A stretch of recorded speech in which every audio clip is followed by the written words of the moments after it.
Si j'ai un conseil à vous donner, une des premières choses que vous devez faire avant de commencer ce tutoriel, c'est peut-être de télécharger V-Ray, puisque il y a peut-être des chances pour que certains d'entre vous ne l'aient pas encore installé sur votre ordinateur.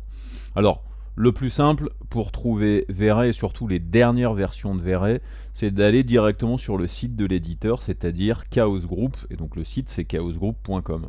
Donc, première chose, pour pouvoir avoir accès à la démo, il va falloir probablement s'inscrire sur le site. Bien entendu, sur le site, vous pouvez aller dans les différents menus ici, venir ici sur Download et choisir par exemple V-Ray pour Maya pour ceux qui veulent récupérer V-Ray pour Maya, et ceux qui veulent récupérer V-Ray pour Max, ce sera V-Ray pour Max. Bien entendu, il existe d'autres V-Ray pour différents autres logiciels et aussi d'autres logiciels comme Phoenix par exemple, qui est le logiciel spécifique à la simulation dynamique. Donc nous allons prendre soit V-Ray pour Maya, soit V-Ray pour 3ds Max. Donc si je choisis Maya, regardez ce qui se passe. Effectivement, là il est en train de me dire qu'il faut que je m'inscrive sur le site, ou alors si j'ai déjà un compte sur le site de Chaos Group, ça va être de rentrer mes informations d'utilisateur dans le site de Chaos Group. Donc là on va partir de zéro comme si vraiment nous n'avions pas du tout de code pour accéder au download de Chaos Group. Moi en ce qui me concerne, j'ai effectivement un compte, donc je pourrais tout à fait aller directement avec mon compte, mais ce que j'ai envie c'est de vous montrer le processus complet, puisque quand vous êtes un utilisateur qui n'a pas acheté de licence, vous n'aurez pas du tout le même affichage dans la catégorie download. Donc je vais cliquer ici sur le bouton Register, ce qui va me permettre donc de rentrer le nom d'un compte, ensuite d'y donner différentes informations qui vont aider les gars de Chaos Group.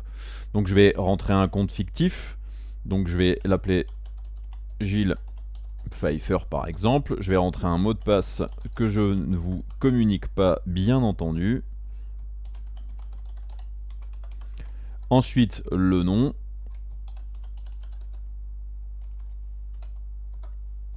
Prénom, etc. Blablabla. Donc ça, c'est pas quelque chose de très compliqué. Donc vous faites la totalité des différents éléments. Donc effectivement, les informations concernant votre nom, le nom de la compagnie si effectivement vous faites partie d'une entreprise. Ensuite, vous avez les informations. Donc moi ici, je vais mettre académique, par exemple, ou professionnel, peu importe. Ensuite, le pays duquel je viens, donc la France. Ensuite, les différentes informations concernant les entreprises dans lesquelles je peux travailler. Ensuite, eh bien, je vais rentrer les codes. Et une fois que vous avez fait Register, on se retrouve tout de suite après. Donc là, rien de bien compliqué à réaliser. Donc on se retrouve tout de suite après. Une fois que vous avez rempli donc, ce questionnaire, ensuite, normalement, si vous avez cliqué sur Register, vous devriez avoir normalement ce message qui vous dit en gros qu'il faut que vous alliez dans votre email et que vous regardiez et que vous activiez le lien. Donc c'est ce que l'on va faire. On va aller dans notre email.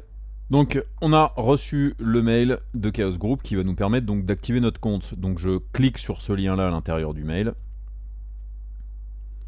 Donc c'est en train de charger sur le site de Chaos Group et donc maintenant je peux tout à fait me connecter. Donc il suffit juste ensuite que je vienne ici à l'intérieur de l'emplacement spécifique au login et au mot de passe. Donc je vais rentrer mon login.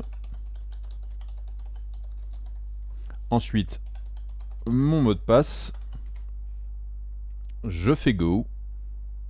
Et du coup là maintenant je suis connecté, il me suffit maintenant de venir dans Download et je peux choisir donc maintenant V-Ray pour Max ou V-Ray pour Maya puisque c'est ce que nous allons voir. Je vais aller dans la catégorie V-Ray pour 3ds Max et donc là j'ai accès à toutes les versions spécifiques donc à mon compte, au statut de mon compte. Donc comme j'ai un compte qui est un compte gratuit sans absolument aucune licence, j'ai accès uniquement aux versions de démo de V-Ray. Donc nous ce qui va nous intéresser c'est une version de V-Ray pour 3ds Max 2015. Donc je clique sur 3ds Max 2015, ce qui va me permettre donc du coup, en allant le mettre dans mon dossier spécifique à la formation, dans les fichiers de travail, de télécharger donc cette version de démo de V-Ray. Donc je fais enregistrer la version de démo de V-Ray et ensuite on se retrouve tout de suite pour l'installation dans V-Ray pour 3ds Max. A tout de suite.